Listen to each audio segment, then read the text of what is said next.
Not my love.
12 drivers on the grid. Michelin Raceway Road Atlanta is the venue. Only one, of course, can be crowned as the winner. Let's see how the grid lines up for this brilliant race that I'm sure is set to come our way, and it's going to be Noah Lanuza who will line it up on pole position for the very first time. His debut event for Mercedes-AMG, and he starts at the head of the field with Donovan Parker for Ferrari alongside. Angelina Stroza heads row 2 for Porsche. Adriano Corazza alongside in the Toyota Supra. Next up is Harold Velsen in the Lexus. They've got no points so far this season, and Mazda also looking to try and add to their tally, sitting third in the championship. Mosso Nunez in 7th place with Randall Hayward lining up P8, second in the championship at BMW. 9th is Trent Jeffrey for Honda, but the championship leaders Subaru with Danny Solis at the wheel for this event lining up only in P10. Then Simon Rosenberger is in 11th place with Celso Filo, the Brazilian driver, lining up in 12th position right at the very back of the field. Now, medium and soft tyres available for the drivers, and interestingly here, Parker, we've got all of the drivers who are starting on the medium tyre, so not any divergence in strategy. Well, apparently they heard what I thought and just did the exact opposite. That's what everyone thought. Was that, hey, whatever he says, I'm going to do the opposite, so that makes sense. But hey, we'll see how that plays out. We saw some of the Wizards, what they had put together in terms of strategy. We'll see if this pays off to have those mediums first. Yeah, absolutely. I wonder if you might see someone going for a pretty unique strategy, maybe going for a shorter stint on that medium tyre, trying to get them off earlier, perhaps after only a half. If you can make the softs last. Exactly. That would be the key. If you can make the softs last. You'd have to defy what we thought was 8 or 9 laps, maybe, that you can make them last. Hey, never underestimate these Gran Turismo competitors. They are incredible at just thinking on their feet and adapting to these conditions and circumstances. And, you know, if you're a driver that's starting a bit further down the field and you've got progress to make up through that field, there is an opportunity to make it. Let's get ready then to go. The grand final for the Manufacturers' Cup for Gran Turismo World Series 3 here in LA is underway. It's Lanuza who leads the field down towards turn 1, followed by Donovan Parker, followed by Angelina Stroza, followed by Adriano Corazza. A rolling start will spread that field out, so no dive bombs into these first few corners. But let's see how it looks as we get ready to go through that first sector and on towards the back straight for the first time. But nice and clean through those first couple of turns. Exactly what we're expecting for Noah Lanuza. He, of course, is the driver who's punching the hole in the air in front for the field that's following behind. And expect the field to sort of compress once we get to the backstretch there, and sort of towards the end of the backstretch for sure, as they're able to draft a little bit here as we head down into turn 6. This sets up into turn 7. You just have to consistently nail this turn 7 corner. You don't want to be enticed by the car in front of you to overdrive that corner and allow the car behind to get a run on you. Let's see what happens then. We come out of that double apex right-hander. So Lanuza it is that leads. Donovan Parker there, though, is very close behind him. We know that Ferrari is actually pretty handy in a straight line. So will we see any slipstreaming moves being made? We're coming in towards a pretty big braking zone of that chicane. And if you sat down the order like Samuel Cardinal is, you need to try and make these moves while the field is bunched up. He's using the initiative. He's got the inside line. Overcooked it a bit. A little bit late on the brakes. Leans on him on the outside of Valsen there. And that might cost him a little bit in terms of the stewards having a little look, because it was a fairly robust and aggressive overtake on the opening lap, and it's left Valsen vulnerable to the threat of Mosso Nunez in the McLaren. He absolutely sent it there into the chicane, got to the inside, showed his nose, but then just waited till he saw the BMW brake and then got to the brakes there. Obviously overcooked a little bit, maybe a tiny bit of contact. We'll see what the stewards have to say. Well, we saw, of course, different cars being quick in qualifying relative to what we've seen in some of the racing conditions. You see Lanuza there. He's really pushing the limits here in this first one, just kicking up a little bit of grass at the start of this second lap, and I wonder whether that might leave him a bit vulnerable. Maybe he's just overdriving in these first couple of laps, pushing the car maybe a bit too much and just making a few mistakes, because even though your car might be quick in qualifying, there's no guarantee that that translates to a quick race car. And that's what Donovan Parker was loving to see there, was him pushing just a little bit further than he wanted to, maybe a little bit of understeer through those S's. That's allowed Donovan Parker to be right on his tail as we get in this long back straightaway. We saw the move there by Cardinal down to this braking zone. That should be the typical place you're going to see moves at this racetrack.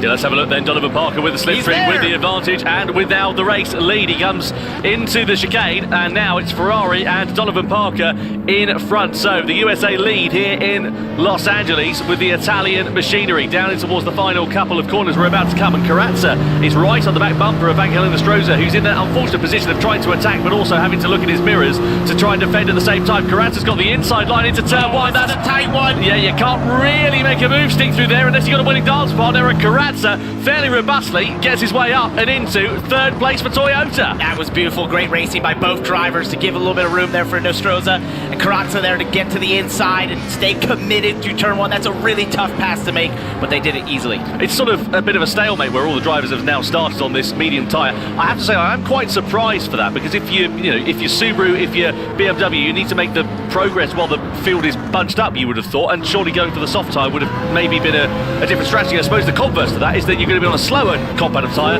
later on in the race, and it might leave you vulnerable. Well, we already know that we thought they would do it one way and they did the opposite. So I figured out, we have no idea what they're going to do, but we'll find out in real time with all of you watching as this unfolds. I think, when we go back to that last lap with Donovan Parker going by Lanuza, that was a message to Lanuza. This is the straight line speed I have from this Ferrari. He made that pass before they got to the braking zone. Yeah, well, a bit of a sort of drafting train, I should say, rather. You've got down this back straight here as well, because Cardinal, though he closed up onto the back of Inestrosa, of course, has the slipstream, being punched in the hole of the air in front of him by Lanuza. Hayward here is vulnerable here to Philo as well, as he looks his way through the final couple of corners. It's pretty close down the bottom end of the field in this race, and Hayward and Rosenberger are under investigation for a collision, so I wonder if that's why we picked up that battle. Maybe something's kicked off at the end of that last lap. He was a little slow. He was off the line at that point, so something happened there through the chicane in 10A and 10B where they were able to get together. He was forced off to the side, so we'll have to see what the result of that was. Samuel Cardinal, quickest man though, out on the circuit last time around. He's driving the Mazda, currently sitting in P5, just half a second away from Angel Inestrosa as it stands at the moment. Let's have another look then. What happened here to this is Donovan Parker actually on Lanuza for the race lead. So Ferrari versus Mercedes AMG down this back straight, and he made that look quite easy actually. You could just see the straight line speed there. Utilized the draft, of course, had the speed and got it done before the braking zone. That's the type of pass you love to make happen because it was simple. Yeah, really nicely done there for Donovan Parker. And the question is now, he's got the lead of this race. Can he pull away? Can he build an advantage over Lanuza and over the rest of the field and try and sort of run his own race? And when we spoke to him earlier today, he was really worried about the left rear tire of this Ferrari, though. That's one of the things he said.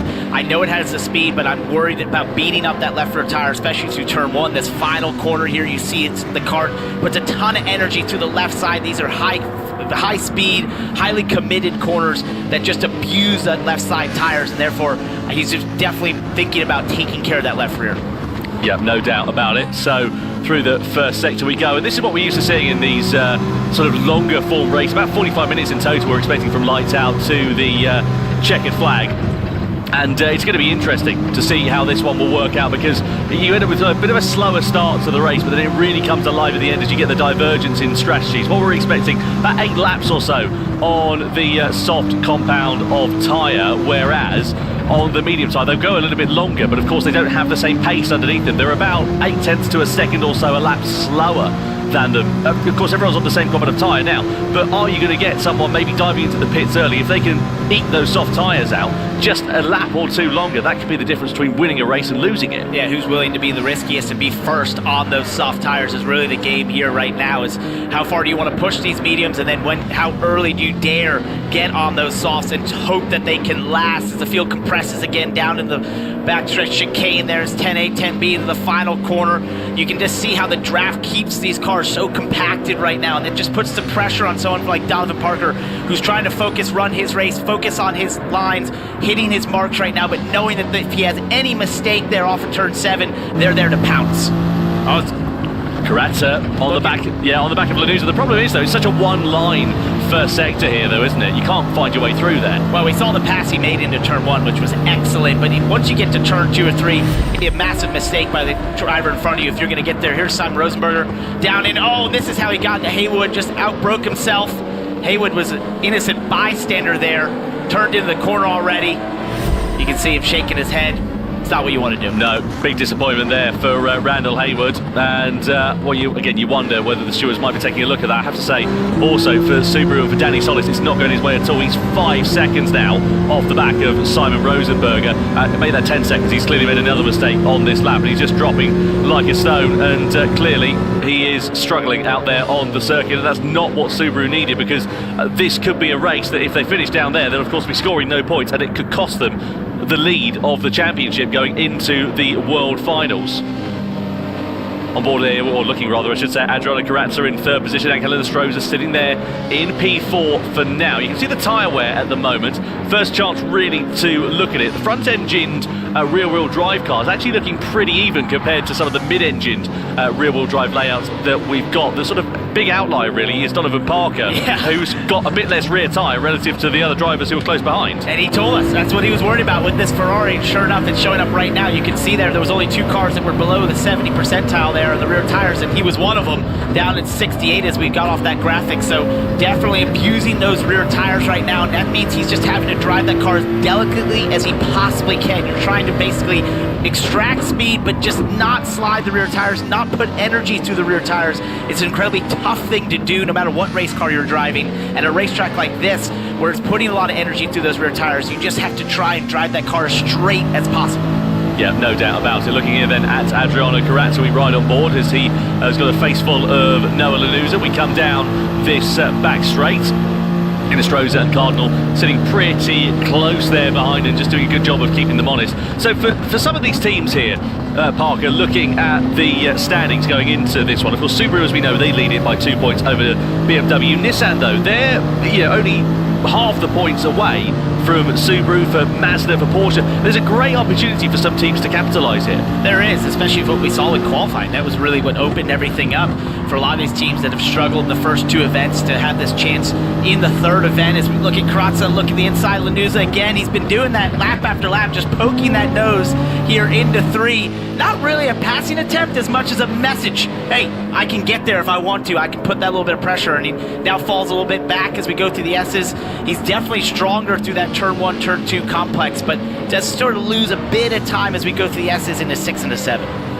Yeah, coming down this straight then into double apex right hand. Let's have a look at another moment here for Danny Solis. We know he's been all at sea. And he had a spin, just got onto the curb, and well, that's dropped him now 15 seconds off the back of the rest of the field. I mean, look, he's laughing because there's nothing else you can do. Nothing else you can do. It's such a shame there for Danny Solis. We know he's a very competitive driver. We know he's got the ability to be at the sharp end of the field in these Gran Turismo World Series events. We've seen it, you don't become a 2-time champion for nothing, but clearly on his return, maybe just nerves, something along the lines of that he's just not performing here tonight, and ultimately it's costing his team.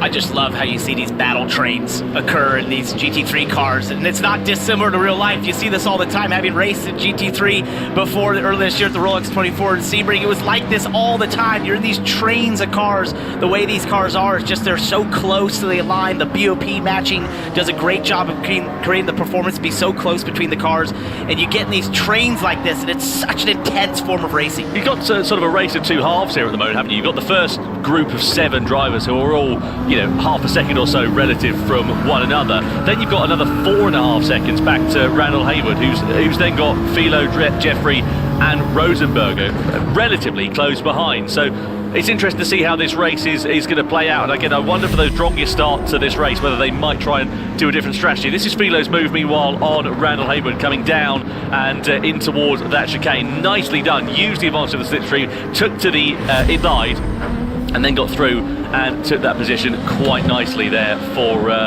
him. Yeah, so for these top 3 championship leading teams, manufacturers, they're looking at no points right now, especially that gap between them and the next set of cars, which are the points. So it's going to be, they've got to get going. Yeah, points are only down to 6th position, and look how tight it now is at the sharp end of this race. Delighted to welcome to the commentary box former champion in the Gran Turismo World Series, Igor Fraga, no less. Igor, great to have you here.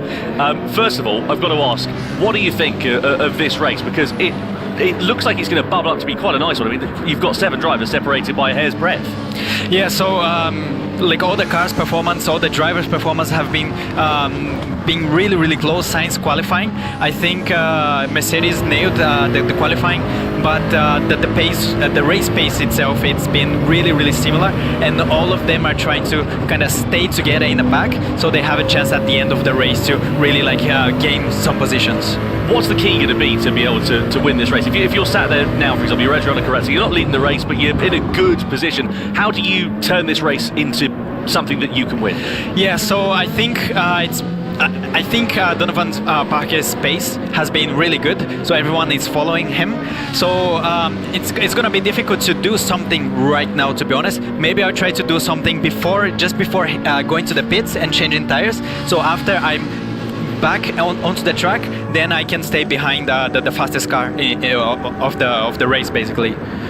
Yeah, we'll see how it works out then here for Donovan Parker. You've got Noah Lanuza there, who's in second position at the moment. In terms of tyre wear, do you think there could be a particular factor in this race? Do you think maybe someone who could eat their tyres out for a lap or two longer, that might come into play? Yeah, probably yes. I think we have a different type of cars running. Also, we are considering that the cars are slipstreaming each other, so maybe they are being able to, some of the car being able to manage better the tires, so this could come and play later in the race as well. So I'm listening to everything you're saying. Do you think Lanuza right there is sort of hanging out behind Donovan Parker at this time, just using that draft down the back straightaway, knowing the speed of the Ferrari, taking care of his tires a little bit? As we look at the tires right now, Donovan Parker down in the 40s for both front and rears. Yeah, I think Donovan is trying to push as hard as he can. Probably his race pace is good, but then it's hurting its tires, and then all the guys behind is being able to save a lot of tires. You can see, especially P2 and P3 having very good tire wear on the rears, and this probably will come in play later in the race, in the strategy and everything. Look at Karatza, 64 on the rear tires. Yeah, right there. that's really impressive. good. Yeah, that's really good, and especially considering it's a Supra, so it used to be a lot harder to keep the tires in a good shape. So he's doing definitely a really good job there. Yeah, you can see they're just sort of sitting there waiting for the right opportunity to pounce at this particular point of the race. We're coming towards that first pit window. Really, again, the tyres, they're getting warm, but they're not quite at that level. But give it another lap, maybe another couple of laps or so, and we might see the first drivers beginning to blink. You would imagine, given the difference in tyres, especially for Donovan Parker and his rear tyres, that he's going to be boxing before anybody else in this race. I don't know, to be honest, because Ferrari has great traction. So right. Even if the car has good tire, more tire wear, maybe it can keep up with the pace because the Ferrari itself have really good traction. And that's a great answer, because not knowing anything about strategy, that you fit right in up here today here. Yeah, because the thing is, they're always shown the predicted strategy, yeah. But there's always drivers that come up with the crazy ideas and different strategy that is not even shown, and they can do really well. Wait, you're saying race car drivers being crazy? Yes. No way. Yes. Oh, all right. Going down this back straight then here, looking at Donovan Parker, then Noah Lanuza, then Adriano Carazza, who's just sitting there in third place. In Astroza a couple of laps ago, who's in fourth at the moment, got a bit of a warning for contact with another car, so must have had a bit of a tap into the back of Adriano Carazza. Carazza has a sort of half look there to the inside to the chicane, but the door's not quite ajar enough for him to walk through right now. And he's doing that still out of turn one. I watched him do it the lap before as well. He's done that there down into turn 10 chicane. He's just constantly showing that nose a little bit to Lanuza. We saw what his rear tires were like. He's done the best with that. Look at the run he gets here into turn one. Lanuza goes a little bit further in the corner, but here's that once again better on the exit. That's why his rear tires are doing so well, as we see Simon Rosenberger on pit road. Yeah, he's the first driver to come into the pits, then he'll go on to the soft tyre. So we're expecting 2 stints on the soft tyre in this race, and Rosenberger in the Lamborghini, the first driver to blink. He's down in 10th position at the moment. What you want when you come out of these pit stops is a nice bit of clear air, which Rosenberger should get. You know, he's got Danny Solis, who's about 20 seconds or so down the road, but Solis is now coming to the pit lane, so he should be pretty much on his own, Rosenberger, once he emerges back into the race. And also it's very difficult when you go out the pits, because you were running with worn medium tires and then you put the fresh soft tires. The grip changes, it's very very different. It's huge, and then you have to keep nailing the exactly same lines, because you have all the curbs and very technical cornering in the first sector, and a little bit of mistake that you do, you can get a penalty. So you have to be really precise. Lanuza defending that move there from Carazza, moved over on the back straight, and Carazza there, though he had extra momentum, didn't have the opportunity to move it, and it's brought Angel Enestrosa right into play then here as we come through these final couple of corners, and you can see now is where it's going to start beginning to build. We're coming towards the halfway stage of this race already, and you can see that 10 out of the 12 drivers have not yet made their first out of, well, at least one, probably 2 pit stops here in this one. So we'll see who is going to be the first of the drivers to blink, and also, crucially, who's going to follow them there there as well. Will Parker be the first driver, and will the rest of the field follow suit, or are they going to go off and do their own strategy? Igor, if you were in the pack like this at the moment, what would you be doing? For me, at this point, probably just make sure that I can stay on the pack and don't do any mistakes, because if you kind of risk it at that point and you do like a little mistake, you will lose like 4 position in a blink of an eye. Yeah. And we're gonna like ruin your race. So I think it's just stay on the pack, just keep your position, and especially if you're on the top 3, you want to just keep your position because you have probably plenty of chance later on the race. And I wonder if Carranza's thinking he would be one of the last on pit road. We got that graphic again of his tires. He's 20% better than Donovan Parker there, who's the leader right now. He's done an incredible job saving those rear tires. As he throws a block here, and this throws a nicely done down into 10, but I wonder if he's going to watch this and see maybe there's a chance there to go a little bit longer and to be able to push on those soft tires harder. Yeah, coming down through into those final few corners. We're now, again, sort of getting towards that time where you're going to have no choice but to pit over the next couple of laps or so. We can see that Parker's tyres are, as we know, a bit more worn out relative to the other drivers who are behind. That's what we reckon the predicted strategy will be, about 13 laps or so. Well, we're on lap 15. We haven't seen anybody pitting. Lanús, though, starting to begin to hold up Carranza. You can see Carranza's just held his tyres in a bit better condition, especially through this first sector of the lap. It looks a bit quicker and a bit more comfortable, really. Yeah, and also the Supra has a great top speed. It's just that everyone is on a slipstream, so it's very difficult to get like a round through it. Because yeah, exactly. So you try to do something, but you get out of the slipstream, then your car is not faster anymore. So it's a very, very difficult, and there's a lot of pressure going on there as well because you cannot do any mistakes. Points for the top 6 drivers in this race, just to remind you. So if you're down to Harold Velsen, you'd be scoring points if the checkered flag was thrown now, but there's still half the race left to go in this one, and plenty of time for the complexion of it. Carranza is really close. Yeah, this is where we go for that move then, down the back straight, side by side they go, Toyota versus Mercedes. Carranza makes the move really nicely and goes through and into second. Exactly what he wanted to do. Now, are we going to see anybody diving into the pit lane at the end of this one? Parker does. He had no choice. Look at the rear tyres. They would be about as useful as chewing gum on the sole of your shoes after that long in the race. And Parker decides that lap 16 rather I should say, is the last on the mediums and goes on to the soft tyres. I wonder how he's going to work with this. Yeah, and I'm thinking about like Carranza and other guys that stayed on track, that maybe there's a possibility to do a one-stop, no? That's what I was thinking. I was looking at how much better his tires were. Now he's in the lead. Could go all the way to a one-stop, possibly. Well, that's the thing, isn't it? We were talking about the hard tyre, the medium tyres, I should say, the harder of the compounds versus the soft tyres. And the predicted strategy says, the soft tyres, you've got to get them off after about 8 laps. But like you say, if you can just be really smooth on your inputs, on the steering, on the brakes, on the throttle, and you can eat them out for that little bit longer, maybe you can eat those soft tyres out. And maybe like a 2-stop could be faster in the total time, but if you consider like track position and traffic and everything, maybe 1-stop is safer because you can just keep ahead, and then even if it's a little bit slower in terms of the total time, it's better. Look at this 3 wide for the lead. That's going to go wrong. Lanús are off into the gravel. The Mercedes goes off down into the chicane after contact between themselves in Astroza as well as Adriano Carranza, and the upshot is the debutant here at Road America ends up in the gravel trap and loses a huge amount of time. Now Astroza is on the inside of Carranza down into the first corner. Side by side they go. The Porsche is into the race lead. Carranza's fought back here. He thinks better of it. That's just too tight of a corner to go side by side through. And that started all the way back in turn 7. Carranza just didn't get the run. He actually got a little understeer, got up too far onto the curb, and that allowed those 2 drivers behind him to get a massive draft and get side by side 3 wide down that corner for a place that's only really fit for 2. Yeah. 3 into 1 doesn't go, and no surprise to see that incident under investigation. I should imagine the stewards will take a pretty dim view of that. I'd love to have a look at a replay and get another angle on that incident in a few